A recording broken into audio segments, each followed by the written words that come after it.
Isipin mo ito sandali. Paano kung isang araw ay magising ang buong mundo sa balitang binomba ng Iran ang United States?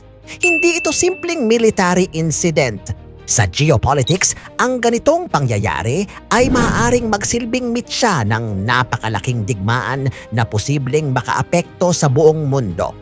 Ang Amerika ay isa sa pinakamakapangyarihang bansa pagdating sa militar. May advanced radar systems, missile defense, aircraft carriers at long-range bombers. Kaya kung may missile o drone na direktang tumama sa teritoryo ng US, malamang na ituturing ito ng Amerika bilang act of war. Kapag nangyari iyon, halos siguradong magkakaroon ng matinding retaliation. Maaaring magsagawa ang US ng malawakang airstrikes laban sa mga military base ng Iran, missile facilities, naval bases at iba pang strategic targets. Posible ring gamitin ng Amerika ang mga kaalyado nito upang magsagawa ng coordinated military response. Kapag nagsimula ang ganitong labanan, hindi lang dalawang bansa ang maaapektuhan. Maraming base militar ng Amerika ang nasa gitnang silangan, kaya maaaring lumawak ang conflict sa rehiyon. Maaari ring maapektuhan ang pandaigdigang ekonomiya, lalo na ang supply ng langis.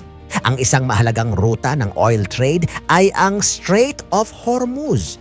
Kapag nagkaroon ng digmaan sa paligid nito, posibleng tumaas ang presyo ng langis sa buong mundo. Kapag nangyari iyon, tataas ang presyo ng gasolina, transportasyon at maraming produkto sa iba't ibang bansa. May isa pang mas komplikadong bahagi, ang mga alyansa ng mga bansa. May mga bansang malapit sa Amerika at may mga bansang may ugnayan sa Iran.